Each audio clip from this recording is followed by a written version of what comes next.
Hi dears, welcome back to my spoken English class. അപ്പോൾ ഇന്നത്തെ topic എന്ന് പറയുന്നത് ഇന്നലെ നമ്മൾ ഡിസ്കസ് ചെയ്ത പോലെ തന്നെ കുറച്ച് വേർഡ്സുകൾ ഞാനിവിടെ നോട്ട് ചെയ്ത് വെച്ചിട്ടുണ്ട്. അപ്പോൾ ഇന്നലത്തെ വീഡിയോ കാണാത്തവർ തീർച്ചയായിട്ടും ആ വീഡിയോ കാണാം കേട്ടോ.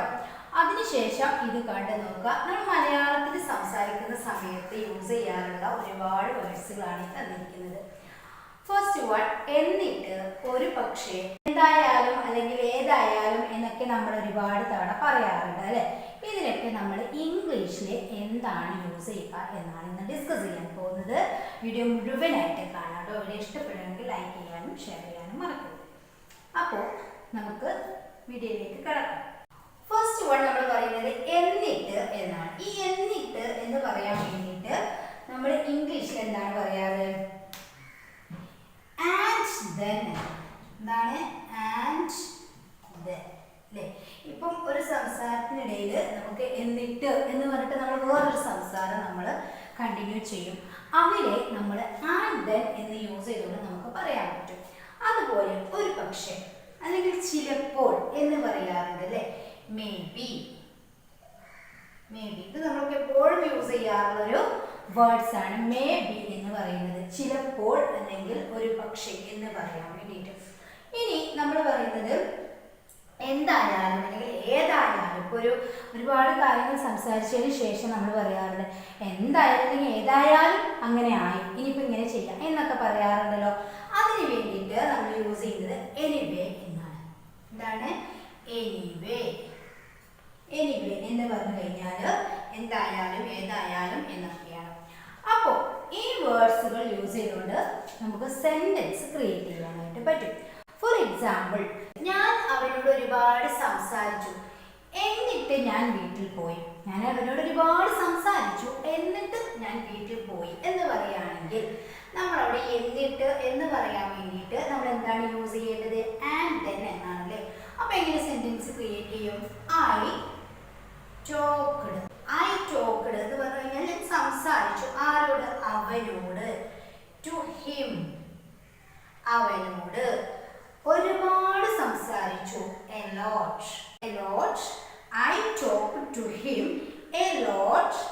എന്നിട്ട് നമ്മൾ എന്നിട്ട് എന്ന് പറയാൻ വേണ്ടിയിട്ട് and then, അതിനുശേഷമാണ് നമ്മൾ and then എന്ന് യൂസ് ചെയ്യുന്നത്. അപ്പം I talked to him a lot and then, ഞാൻ അവനോട് ഒരുപാട് സംസാരിച്ചു എന്നിട്ട് വീട്ടിൽ പോയി എന്ന് പറയുമ്പോൾ and then I went home. ഞാൻ പോയി. home. I went home. ഞാൻ വീട്ടിൽ പോയി. അപ്പൊ ഇവിടെ നമ്മൾ and then എന്ന് യൂസ് ചെയ്തു പറഞ്ഞു അല്ലേ. and then എന്ന് പറഞ്ഞിട്ട് നമ്മൾ സെന്റൻസ് ക്രിയേറ്റ് ചെയ്തു. and then മനസ്സിലായോ? അപ്പൊ ഞാൻ അവനോട് ഒരുപാട് സംസാരിച്ചു എന്നിട്ട് ഞാൻ വീട്ടിൽ പോയി. I talked to him a lot and then I went home. Clear? Next ഈ ഒരു സെന്റൻസ് നോക്കൂ. നേരത്തെ പറഞ്ഞത് ഞാൻ അവനോട് ഒരുപാട് സംസാരിച്ചു എന്നിട്ട് ഞാൻ വീട്ടിൽ പോയി എന്നാണ്. ഇവിടെ ഞാൻ അവനോട് ഒരുപാട് സംസാരിച്ചു അതിനുശേഷം ഞാൻ വീട്ടിൽ പോയി.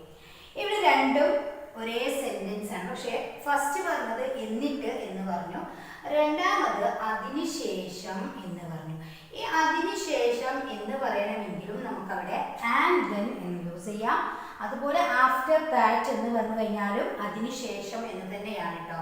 പക്ഷെ നമുക്ക് ഇവിടെ യൂസ് ചെയ്താലും ഒരു കുഴപ്പമില്ല. അപ്പം നേരത്തെ പറഞ്ഞ പോലെ തന്നെ ഐ ടോക്ക്ഡ്, അതിനുശേഷം എന്നാണ് പറയുന്നത്. അപ്പം ഐ ടോക്ക്ഡ് ഞാൻ അവനോട്, to him a lot and then എന്ന് പറയാം.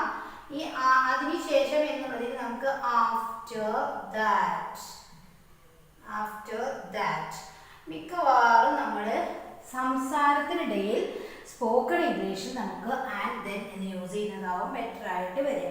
ഈ ആൻഡ് ആഫ്റ്റർ ദാറ്റ് എന്ന് പറഞ്ഞു കഴിഞ്ഞാലും അതിനുശേഷം എന്ന് തന്നെയാണ്. ഞാൻ വീട്ടിൽ പോയി.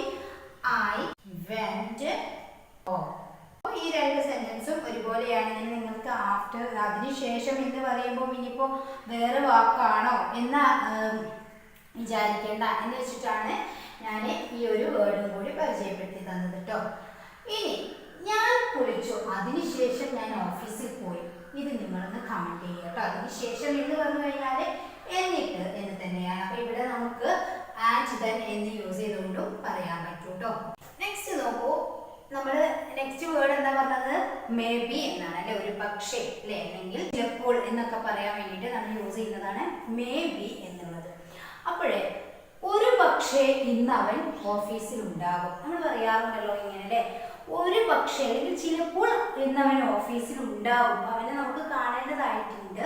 ആ ഒരു സിറ്റുവേഷനിൽ നമ്മൾ ഇങ്ങനെ പറയാണ് ഒരു പക്ഷേ ഇന്ന് അവൻ ഓഫീസിൽ ഉണ്ടാകും എന്ന് പറയുമ്പോൾ നമ്മൾ എന്താണ് യൂസ് ചെയ്യേണ്ടത്?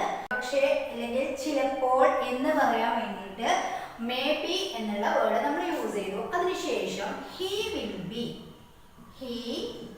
വിൽ ബി അവൻ ഉണ്ടാകും in the office today, in the office today അല്ലേ, ഇന്ന് അവൻ ഓഫീസിൽ ഉണ്ടാകും. നമ്മളെ കൂടെ ജോലി ചെയ്യുന്ന ഒരാളാണ്, നമുക്ക് അവനെ കാണേണ്ടതായിട്ടുണ്ട്. അപ്പൊ നമ്മൾ പറയാറുണ്ട് ഒരു പക്ഷേ ഇന്ന് അവൻ ഓഫീസിൽ ഉണ്ടാകും, അല്ലെങ്കിൽ ചിലപ്പോൾ അവൻ ഓഫീസിൽ ഉണ്ടാകും. May be he will be in the office today. Clear? Next ഒരു സെന്റൻസ്, ചിലപ്പോൾ നാളെ അവൻ ഓഫീസിൽ വരില്ല അല്ലേ, ചിലപ്പോൾ നാളെ അവൻ ഓഫീസിൽ വരില്ല. ഇതെങ്ങനെയാ പറയാ? ഇവിടെ ചിലപ്പോൾ എന്നാണ്, അല്ലെങ്കിൽ ഒരു പക്ഷേ. ഈ ഒരു പക്ഷേ ചിലപ്പോൾ എന്നൊക്കെ നമ്മൾ മലയാളത്തിൽ ഒരുപാട് തവണ നമ്മൾ പറയാറുണ്ട്. അപ്പൊ അതിന് വേണ്ടിയിട്ട് നമുക്ക് ഈ ഒരു വേർഡ് യൂസ് ചെയ്യാം. ചിലപ്പോൾ നാളെ അവൻ ഓഫീസിൽ വരില്ല. ഇത് നെഗറ്റീവ് സെന്റൻസ് ആണ്. ഇതിന് നമ്മൾ എന്താ യൂസ് ചെയ്യാം? ഇവിടെ നമുക്ക് നേരത്തെ ആഫ്റ്റർ ദാറ്റ് പറഞ്ഞ പോലെ തന്നെ സംടൈംസ് എന്ന് പറയുന്നുണ്ടല്ലോ. സംടൈംസ് എന്ന് പറഞ്ഞു കഴിഞ്ഞാൽ ചിലപ്പോൾ എന്നാണ്, പക്ഷെ നമ്മൾ എപ്പോഴും സംസാരത്തിൽ മേ ബി എന്നാണ് യൂസ് ചെയ്യുന്നത്. അപ്പൊ ഇവിടെ നമുക്ക് സംടൈംസ് എന്ന് യൂസ് ചെയ്തുകൊണ്ടും പറയാൻ പറ്റും, അല്ലെങ്കിൽ മേ ബി എന്നും യൂസ് ചെയ്യാം. ചിലപ്പോൾ നാളെ അവൻ ഓഫീസിൽ വരില്ല, മേ ബി. അല്ലെങ്കിൽ നമുക്ക് സംടൈംസ്. അപ്പോൾ ഞാൻ എപ്പോഴും പറയുന്ന പോലെ തന്നെ സ്പോക്കൺ ഇംഗ്ലീഷിൽ നമുക്ക് ഏത് യൂസ് ചെയ്താലും കുഴപ്പമൊന്നുമില്ല. സംടൈംസ് യൂസ് ചെയ്യാം, അല്ലെങ്കിൽ മേ ബി യൂസ് ചെയ്യാം. ചിലപ്പോൾ നാളെ അവൻ ഓഫീസിൽ വരില്ല അല്ലേ, ഇതൊരു ഉറപ്പില്ലാത്തൊരു കാര്യമാണ്. അതുകൊണ്ട് തന്നെ നമുക്ക് അവിടെ എന്ത് യൂസ് ചെയ്യാം? He won't. അവൻ എന്നിട്ട് വരില്ല എന്നാണ്. അപ്പം വോണ്ട്, വിൽ നോട്ട് എന്നാണ് പറയുന്നത്. ഹി വോണ്ട്, അവൻ വരില്ല. കം, വരിക, കം. മേ ബി അല്ലെങ്കിൽ sometimes he won't come to the office tomorrow. ചിലപ്പോൾ നാളെ അവൻ ഓഫീസിൽ വരില്ല. മേ ബി യൂസ് ചെയ്യാം. ഒരു പക്ഷേ എന്ന് പറയുന്നിടത്താണ് നമ്മൾ കൂടുതലായിട്ടും മേ ബി യൂസ് ചെയ്യുന്നത്. ചിലപ്പോൾ എന്ന് പറയുമ്പോൾ നമുക്ക് അവിടെ മേ ബിയും യൂസ് ചെയ്യാം, സംടൈംസും യൂസ് ചെയ്യാം. നമ്മുടെ സംസാരത്തിൽ നമുക്ക് എപ്പോഴും യൂസ് ചെയ്യാന്നുള്ളത് മേ ബി എന്നാണ്. Maybe he won't come to the office tomorrow. ചിലപ്പോൾ അവൻ നാളെ ഓഫീസിൽ വരില്ല. ക്ലിയർ ആയല്ലോ? നെക്സ്റ്റ് നോക്കൂ, ഏതായാലും അല്ലെങ്കിൽ എന്തായാലും എന്ന് പറഞ്ഞത് നമ്മളൊരു കാര്യം തുടങ്ങാറുണ്ട് അല്ലേ. ഫോർ എക്സാമ്പിൾ, ഇപ്പോൾ ഏതായാലും ഞാൻ നാളെ പോകുന്നുണ്ട്, ഇപ്പോൾ എവിടെയെങ്കിലും പോവുകയാണ്, അല്ലെങ്കിൽ ഏതായാലും നീ തോറ്റു, ഇനി അങ്ങോട്ടെങ്കിലും പഠിക്കൂ, ഏതായാലും ഞാൻ നാളെ പോകുന്നുണ്ട് അപ്പം ഞാൻ കൊണ്ടുപോകാം എന്ന് പറയാറുണ്ട്. അതുപോലെ തന്നെ ഏതായാലും നീ തോറ്റു, ഇനി നീ പഠിക്കുക, ഇങ്ങനെയൊക്കെ ഒരു കാര്യം നമ്മൾ വിശദീകരിച്ച് പറയാറുണ്ട്. ഇവിടെ ഇതിന് വേണ്ടിയിട്ടാണ് നമ്മൾ എനിവേ എന്ന് യൂസ് ചെയ്യുന്നത്. അപ്പൊ ഈ ഒരു സെന്റൻസ് ഏതായാലും ഞാൻ നാളെ പോകുന്നുണ്ട് എന്നെങ്ങനെ പറയാം? Anyway I am leaving tomorrow. Anyway നമ്മൾ ഫസ്റ്റിലാണ് എനിവേ യൂസ് ചെയ്യുന്നതെങ്കിൽ അവിടെ കോമ യൂസ് ചെയ്യാം കേട്ടോ. Anyway I am leaving, going എന്ന് പറയാം. I am leaving tomorrow. ഏതായാലും ഞാൻ നാളെ പോകുന്നുണ്ട്, ഇങ്ങനെ നമ്മൾ പറയാറുണ്ട് അല്ലേ. നെക്സ്റ്റ് നോക്കൂ, നമ്മൾ പഠിച്ചത് തന്നെയാണ് എനിവേ എന്ന് പറഞ്ഞോട് വേറൊരു സെന്റൻസ് ആണ്. ഏതായാലും നീ തോറ്റു, ഇനിയെങ്കിലും പഠിക്കൂ. നമ്മൾ മക്കളോടൊക്കെ പറയാറുള്ള ഒരു സെന്റൻസ് ആണ് അല്ലേ. ഏതായാലും നീ തോറ്റു, ഇനിയെങ്കിലും പഠിക്കൂ. എങ്ങനെയാ പറയാ എന്ന് പറയണമെങ്കിൽ എനിവേ, ഏതായാലും. എപ്പോഴും മലയാളത്തിൽ നമുക്ക് യൂസ് ചെയ്യാൻ പറ്റും. ഇനി മലയാളം സംസാരിച്ചുകൊണ്ടിരിക്കുകയാണെങ്കിൽ നമുക്ക് ഇങ്ങനെ പറയാം, എനിവേ നീ തോറ്റു, ഇനിയെങ്കിലും പഠിക്കൂ, ഇങ്ങനെയും പറയാം കേട്ടോ. എനിവേ യു ഫൈൽഡ്, തോറ്റു എന്ന് പറയാൻ വേണ്ടിയിട്ട് ഫൈൽഡ്. എനിവേ യു ഫൈൽഡ്, ഏതായാലും നീ തോറ്റു, ഇനിയെങ്കിലും പഠിക്കൂ. ഇവിടെ രണ്ട് സെന്റൻസ് ആണ് അല്ലേ. ഇനിയെങ്കിലും പഠിക്കൂ എന്ന് പറയുന്നത് വേറൊരു സെന്റൻസ് ആണ്. സോ